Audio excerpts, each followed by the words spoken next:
There's a major difference. Okay.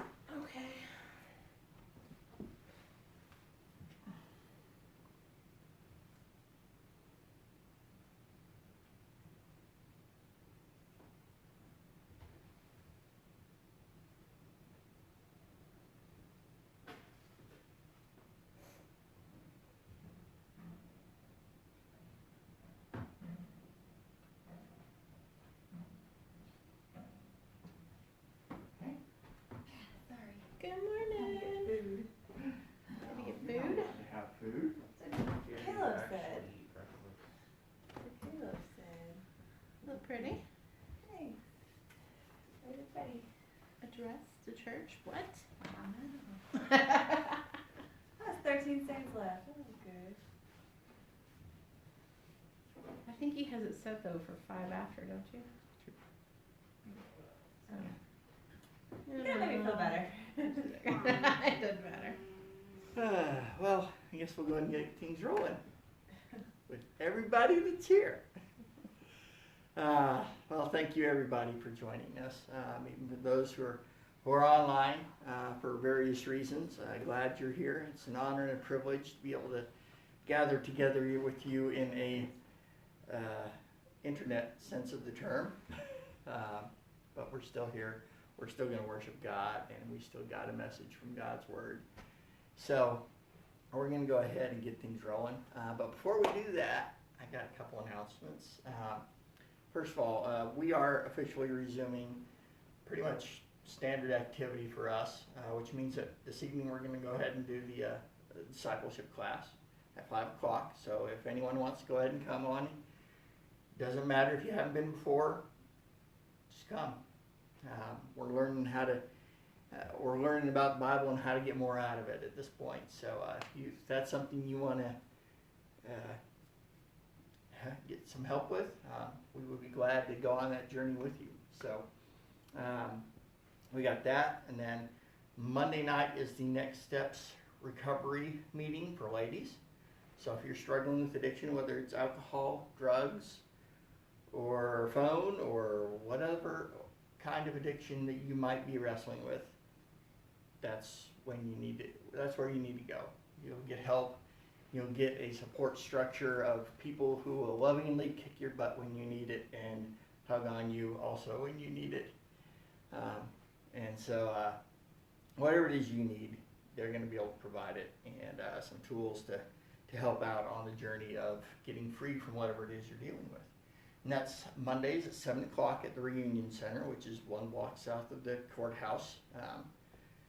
And also, we are now officially starting up the men's recovery on Tuesday night. That's going to be at 7:30, also at the Reunion Center. So Tuesday at 7:30, the men are going to go at it. So we'll get together and help each other out and get better for it. And I think that's really about all we got in the way of announcements. So, I guess with that, let's go ahead and worship. So you can go ahead and stand, you can sit, whatever you want to do, but we're going to go ahead and get to it.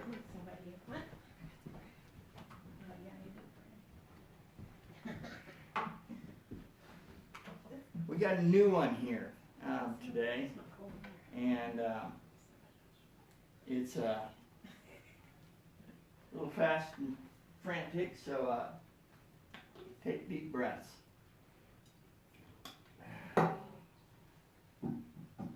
All right, this one's called Made Alive.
saved. By your grace I'm saved.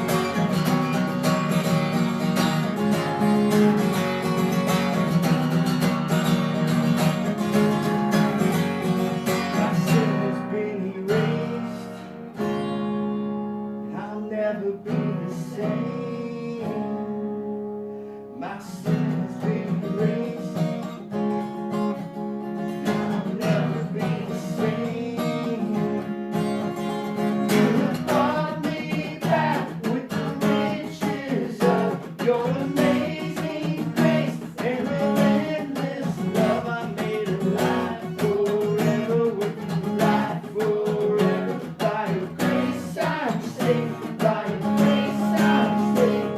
You have brought me back with the riches of your amazing grace and relentless love. I made alive forever with you, alive forever. By your grace I'm saved. By your grace I'm saved.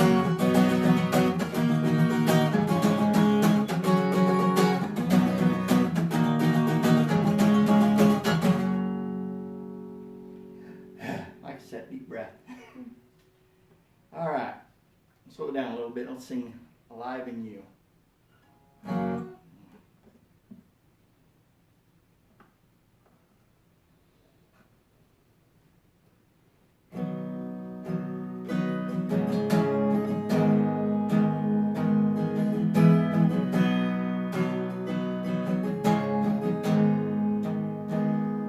The beginnings to the ends, all my life is in your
turn morning to dancing.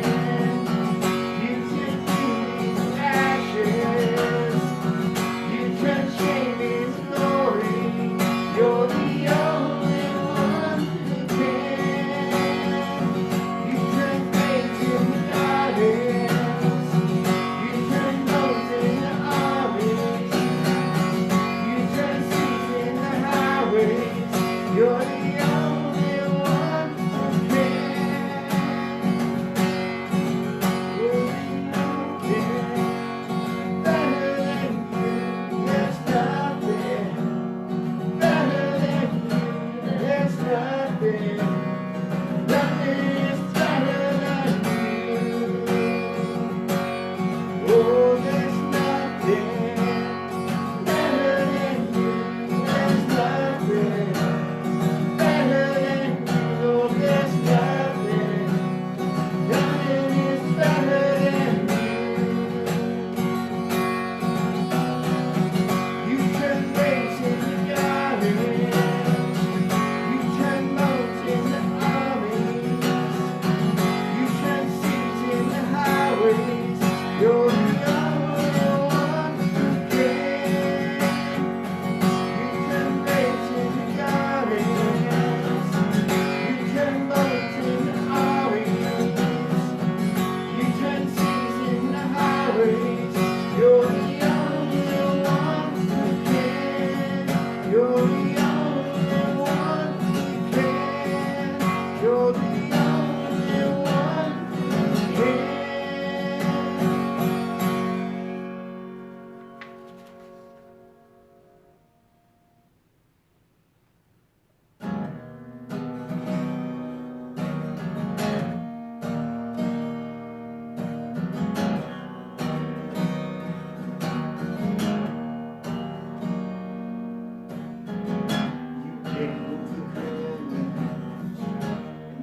Hold on, guys. I'm sorry, I messed up there. That's way too low. That's my bad.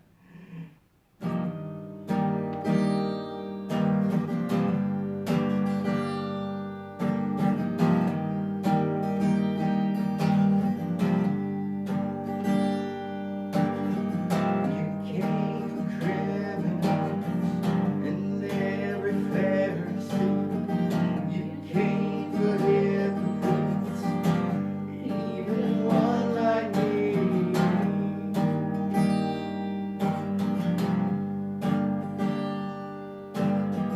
You carried sin and shame, guilt to their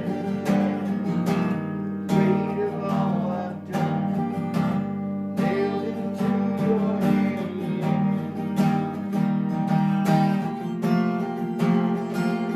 Oh, your love bled for me.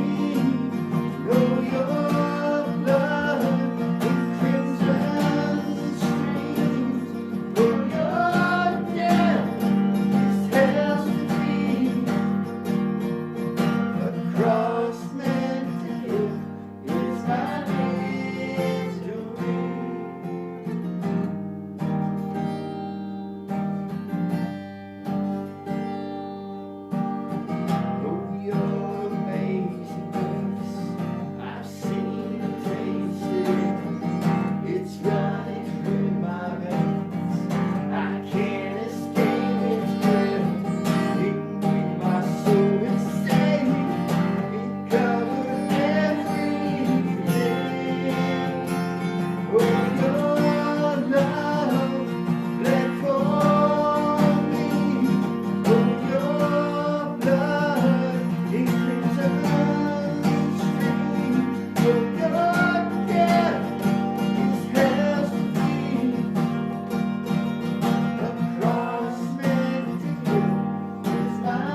God makes us alive again, makes us alive again.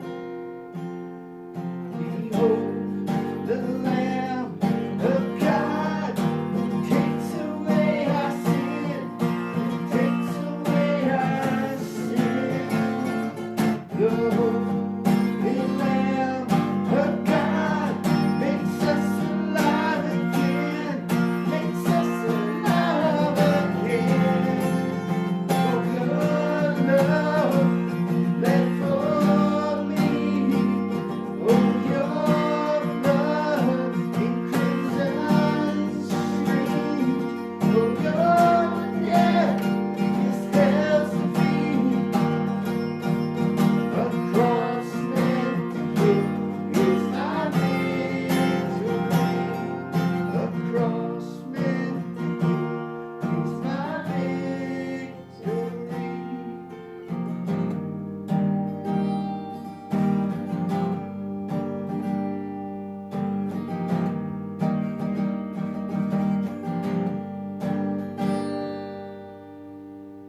All right, you guys can take a seat.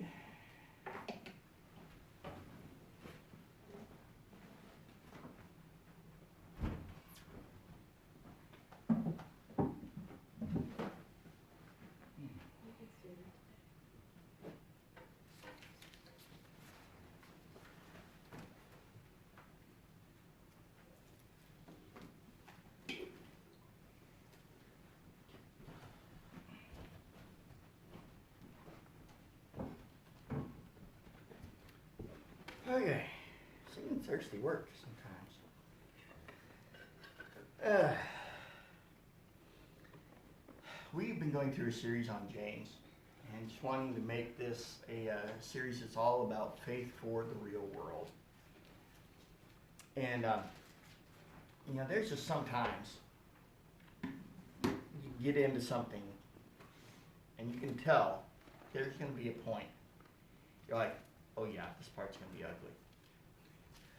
We're here. This is not a normal part of what the rest of James has been like. Most of it, he's been like, hey brothers, you guys need to be careful about what you say. You need to be careful not to show favoritism for one or the other. Oh, hey brothers and sisters, you know, you need to be humble and this sort of thing. And the whole thing's been about, first of all, about loving people well, you know, like not showing favoritism, things like that.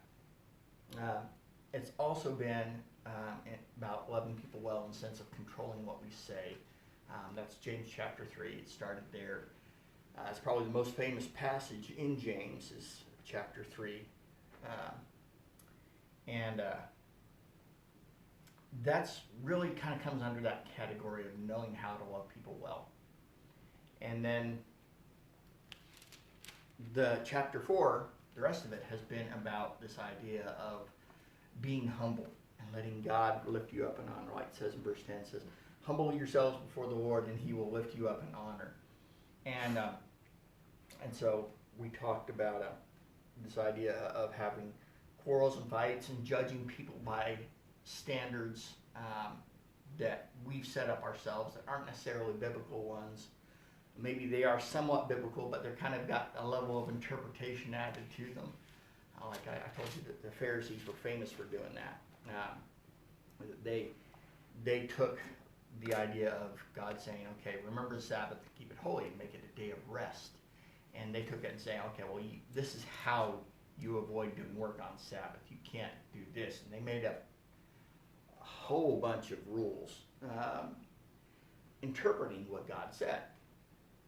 And simple fact is that for the most part, people pretty well understand what's work for them and what's rest for them.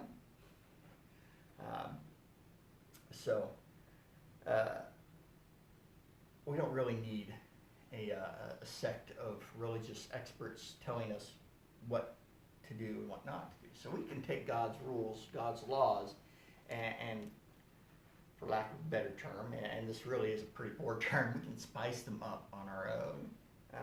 But it's kind of like taking a chef's dish and then, you know, pouring on the salt and pepper when it arrives at the table. even though the chef knows exactly the right blend of spices to put on whatever dish it is. So that all comes from pride, from arrogance. And we also went, last week we were talking about being careful about what it is that we plan and we do, and that when we make concrete plans, that we're really, in a sense, saying that we're God, we're in control, and we can do what we want to do. And so when we make plans, when we say things, when we make promises, we need to understand that humility needs to be a factor in there. We need to say, well, if I can, I'll be there at 7 o'clock. The old saying of Lord willing, or perhaps I guess the Texas version of it is, I'll be there if the good Lord's willing and the creek doesn't rise. I've heard that a bunch of times, but the point is there that this whole idea of pride and arrogance versus the Christian attitude of humility. And so like it says in verse 10, really says it very well. Humble yourselves before the Lord, and he will lift you up in honor. That's God's job, to lift you up. It's not yours.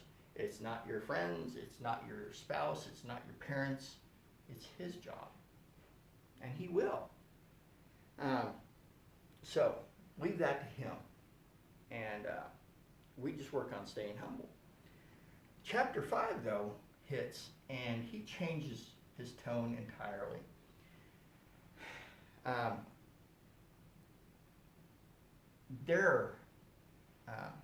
Let me stop and back up. I'm going to get to that in a minute.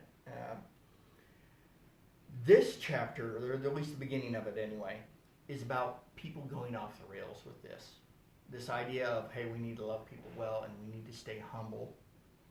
This is people going completely off the rails from this. That not only are they not loving well and they're being selfish, but they're like taking it next level. Or maybe even the next 5 levels. And same with pride. They're not being humble. They're saying, I deserve. It's about me. And so, with that in mind, we need to understand what's being talked about here. I'm just going to go ahead. I'm going to dig in. I'm going to read this passage. We're looking at James chapter 5. And so we're going to just hit that and go on. It says, look here, you rich people. Weep and groan with anguish because of all the terrible troubles ahead of you. Your wealth is rotting away, and your fine clothes are moth-eaten rags. Your gold and silver have become worthless. The very wealth you were counting on will eat away your flesh like fire. This treasure you have accumulated will stand as evidence against you on the day of judgment. For listen, hear the cries of the field workers whom you have cheated of their pay. The wages you have held back cry out against you. The cries of those who harvest your fields have reached the ears of the Lord of heaven's armies. You have spent your years on earth in luxury, satisfying your every desire. You have fattened yourselves for the day of slaughter. You have condemned and killed innocent people who do not resist you. Ouch. This is a totally different tone than the rest of what James has been.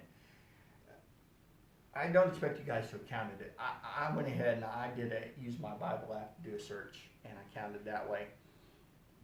The number of times this phrase brothers and sisters, or depending on translation, it may just say brethren, but it's easily translated for both genders. James uses this term brethren 15 times. So in 5 chapters, he uses this term brethren, brothers and sisters, 15 times. Now, in what we just read, that was nowhere. He is not being nice, and he is not pulling punches. I think the reason why, and smarter minds than I have come on the same conclusion, which is probably why where I got it from. But I don't think he's talking to the church here. I think this is a warning that, yes, it's given to the church, but it's something that can go worldwide to anyone, no matter what. This is a problem.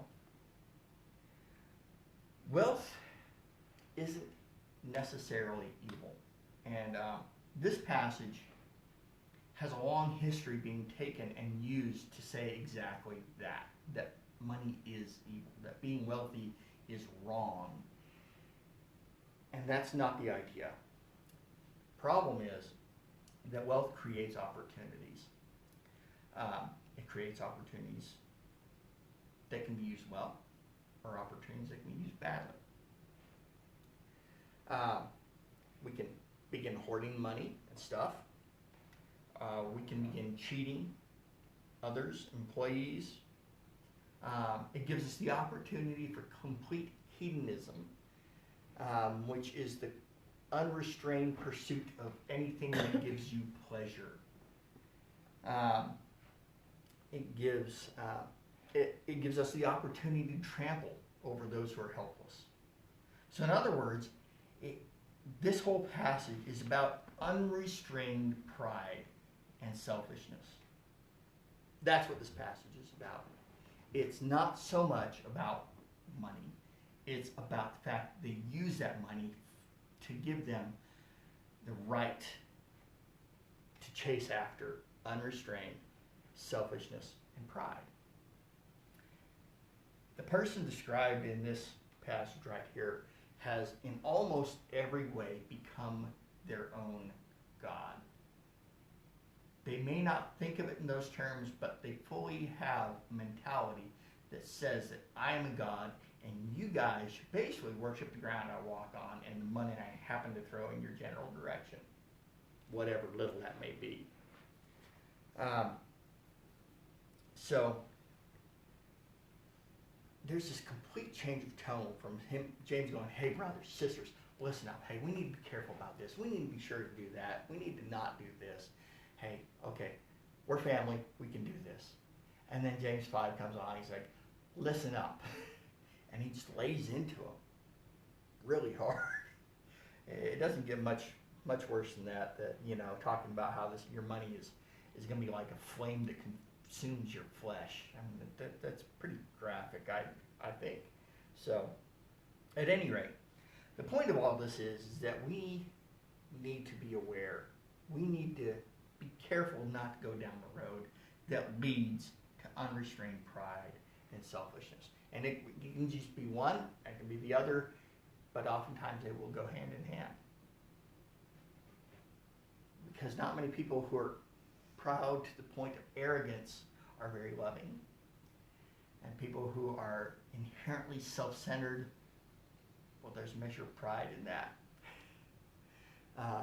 And so we need to be careful because honestly, it comes back down to the old saying, there but for the grace of God go I. Guys, there's no reason we can't go down that road. There's no reason that this couldn't someday be addressed to us if we can't happen upon money. So how do we avoid that? Well, that's the question. A lot of it comes down to what we've already covered. Practicing these things that it talked about in James 1, 2, 3, and 4. It's talking about how to love people well. And it's talking about remaining humble. And so that's a big part of it. Everything we covered beforehand applies. Okay? That's a big part of it. But I want to go ahead and do something I almost never do. Matter of fact, I can't remember having done. But I'm going to go over, and we're going to pretty much switch scriptures to about 3 books, I think, to the left. The book of 1 Peter. Sorry, not 1 Peter, sorry. 1 Timothy. 1 Timothy, chapter 6.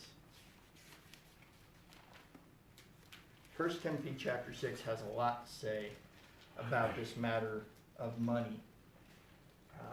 And this is just some specific things regarding money.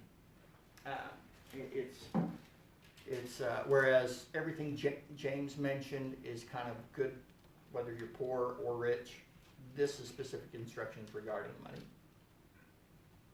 So, if you can do these things, James chapter 5, at least those first few verses, will not be something that would be addressed to you at some point in time. If you can apply this and apply it well. So, in 1 Timothy chapter 6, we're taking a look at, starting in verse 6. It says, "Yet true godliness with contentment is itself great wealth. After all, we brought nothing with us when we came into the world. We can't take anything with us when we leave it. So if we have enough food and clothing, let us be content. But people who long to be rich fall into temptation and are trapped by many foolish and harmful desires that plunge them into ruin and destruction. For the love of money is the root of all kinds of evil. And some people, craving money, have wandered from the true faith and pierced themselves with many sorrows." A lot of what's being talked about here is this idea of contentment.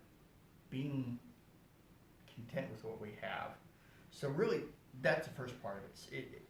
We need to be content with what we have. If we're barely scraping by, and maybe we're not even scraping by, that's a hard situation to be content with. I mean, it just is. When you're constantly worrying about whether ends are going to meet, contentment is not something that naturally comes. It is work.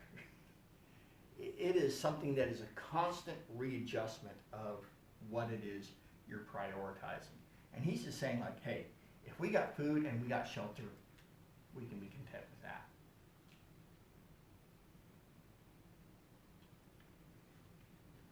And that's enough.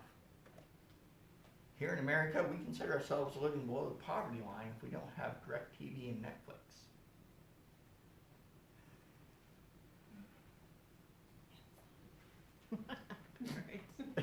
I hate to say it, but it is. That's the way we look at things. If we don't have at least one or both of those, maybe some others as well, just you're barely getting by. But what about just the basic necessities for life? Food, water, shelter, clothing. Precious few people don't have those in the U.S. A few of the people anyway. I don't pretend to know what percentage. I think it's a small percentage, but still, no matter how big or small the percentage is, there's a percentage of people who are homeless who don't have that shelter. But they're there because they're choosing to be. I had an uncle who literally, that was the way of life he wanted to live. He got arrested, skipped bail, and took his youngest son, who was still a minor, with him, and eventually put his son into foster care and decided to live on the streets of Dallas. And my dad had tracked him down, and years after that, basically when his health was starting to fail, that's when my dad managed to talk him into coming and staying with him. Some people, that's just lifestyle they want. There's benefits there, I guess I don't fully understand, and honestly don't have a whole lot of desire to experience firsthand, obviously. But there's some appeal for some people. There's obviously a lot of people in that situation who are there because they have it. But there is still homeless shelters. There are still people who will generously open their home, or put churches that will put you up in a hotel. There's options, so that a lot of the times, especially during the worst of weather, you can usually find a place to stay.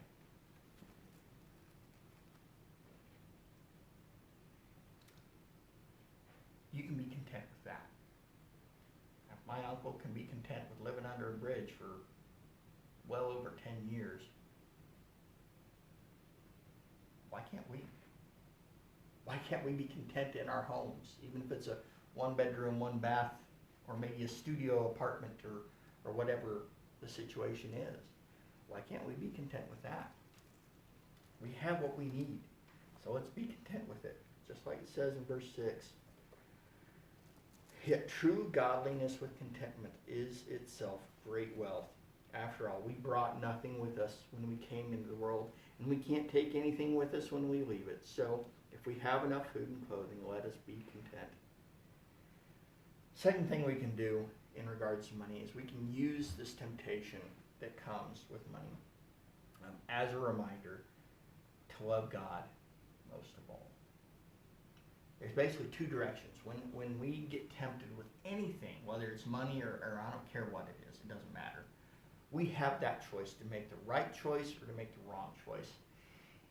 And every single time we can come to that temptation, we can make the right choice. But more than that, we can realize that that temptation shows a weakness in us. It shows us that we still need Jesus. And so we can use that as a reminder to love God more than anything else. That's really what I think it's saying in verse 9 and 10. It says, but people who long to be rich fall into temptation and are trapped by many foolish and harmful desires that plunge them into ruin and destruction. For the love of money is the root of all kinds of evil. And some people, craving money, have wandered from the true faith and pierced themselves with many sorrows. By the way, verse 10 there, for the love of money is the root of all kinds of evil, is probably the most misquoted Bible verse in the world. What you usually hear people say, even people who don't even know it comes out of the Bible, they'll say, the love of money is the root of all evil. Not all kinds of evil, just all evil. Usually people say the money is the root of all evil. Yeah, you're right. Money is the root of all evil. Yeah. You hear that a lot too. That's Some usually- people will get a little better with the love of money, but still, you hear a lot.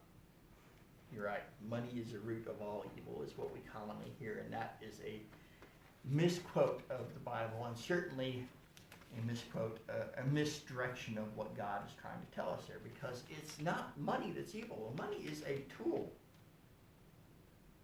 God has blessed people with it. We talked, matter of fact, later on in James, we're going to be looking, it's going to reference Job. And I talked about him last week, I think. Job was basically this filthy, stinking rich guy, and then Satan talked to God and convinced God to let Satan take everything he had. So all his money, all his children were killed. He lost everything. Even his health was taken from him. And the only thing he kept was his life and his wife. And his wife was not a great blessing to him during this time.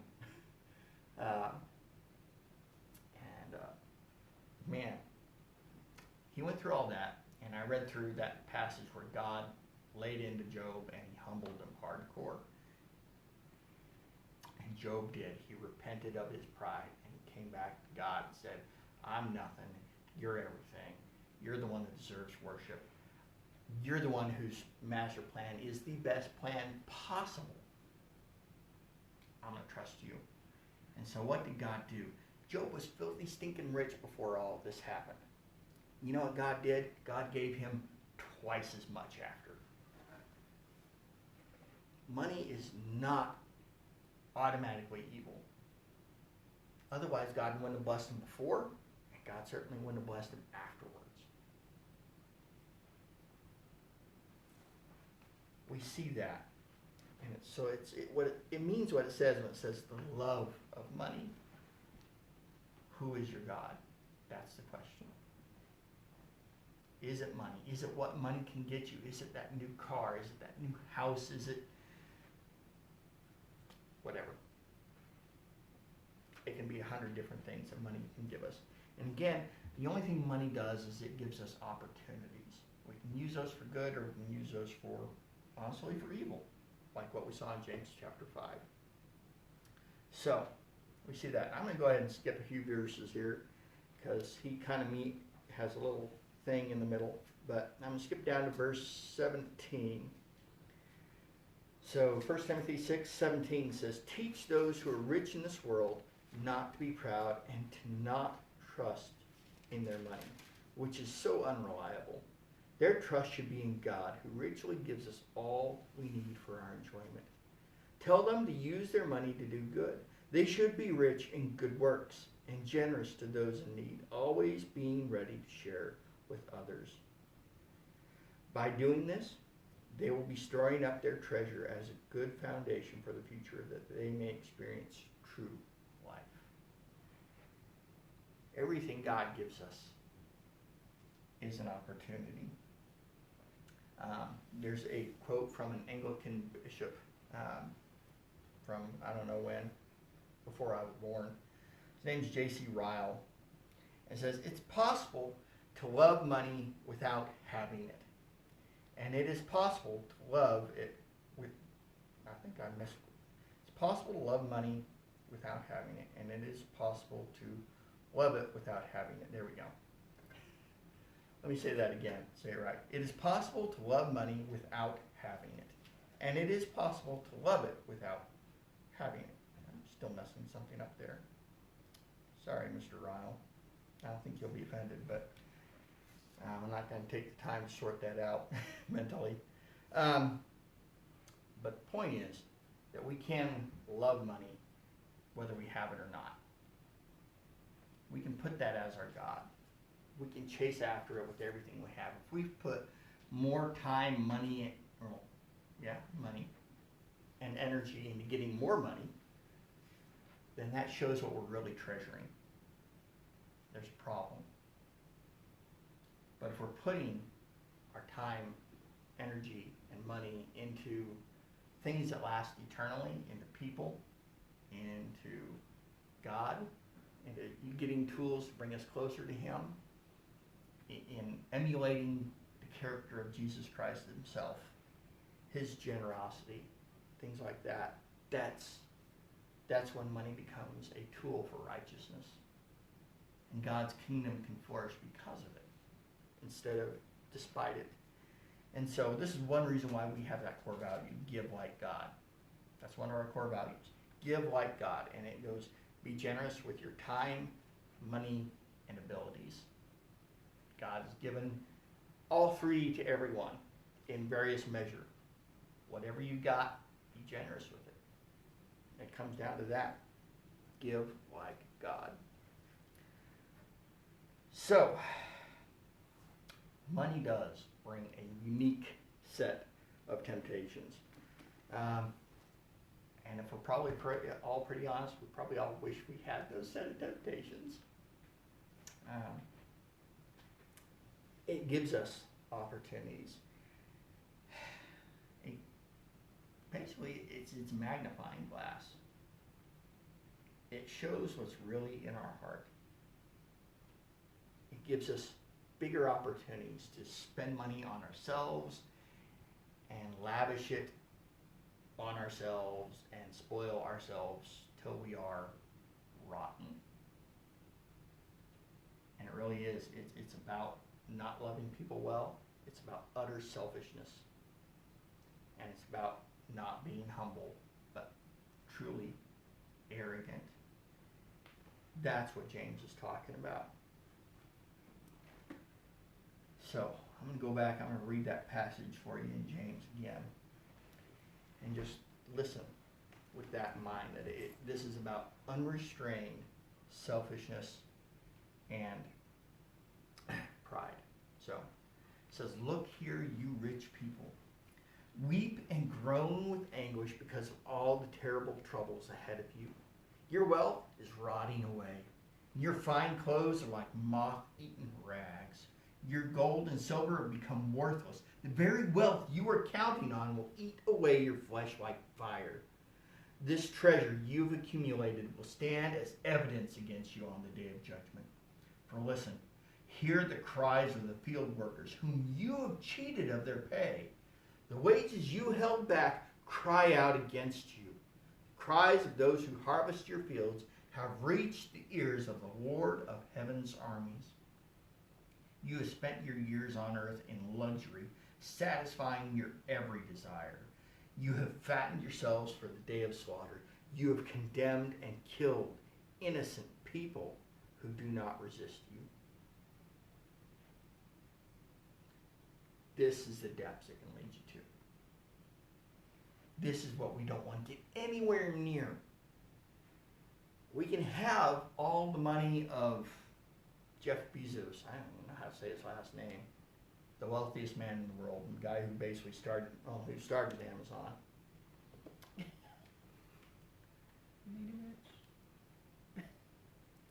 He could have whatever it is he wants. We could have 10 times as much money as he does. And we can still absolutely be glorifying God with it. It's entirely possible. Is it hard? Yes. Like I said, there's a unique set of temptations that come with it. Ways to cheat, and I think probably the hardest one is to not rely on God, because you've got a bank account that has more than, a couple $100 in it or less. You've got enough. Doesn't matter what it's for. You want to buy a small country, you've got enough. And when you're in that situation, it's hard to trust God for everything. So, let's take this as a warning against what is stealing our hearts from God. And let's let it instead, let these temptations serve as a warning that brings us closer to Him. Jesus came to reclaim our hearts from everything, whether it's money, men, women, family, whatever. He came to reclaim our hearts from whatever it is we've chased after. That's what He came to do on the cross. Because we are, each of us, our hearts are just like these factories that build idols all the time. We make these little gods with the lowercase g to serve and to chase after with our whole heart. And we do. And if we're not extremely careful all the time, then we fall for it. We start chasing after something other than God. And that's not what Jesus bought us on the cross. That's not what we're supposed to use our freedom for. We're free to chase after God. So let's do it. All right, guys, let's go ahead and pray. Lord God, I thank you. I thank you for money. We use it. We have need of it in our culture. But you're the Lord of everything. You're the Lord of money, which is kind of a weird thing to say. But there it is nonetheless. God, help us use it as a tool for good. Grow your kingdom. Bring us closer to you. And let us be content with whatever it is that we do have. Let every single temptation that comes with how much ever money we have be an opportunity. Let us use it as an opportunity to grow closer to you, to remind us of the fact that we need you and we can't do life without you. Thank you so much for your grace, because we screw it up so often. I do every day. My heart makes factories is a factory for idols every day. And I'm sorry for that. So work in us, God. Help us draw close to you in all this, no matter what temptation life offers us. It's in Jesus' name I pray. Amen. All right, guys. I guess that's all we got. I want to say thank you. And I love you. And I will see you next time.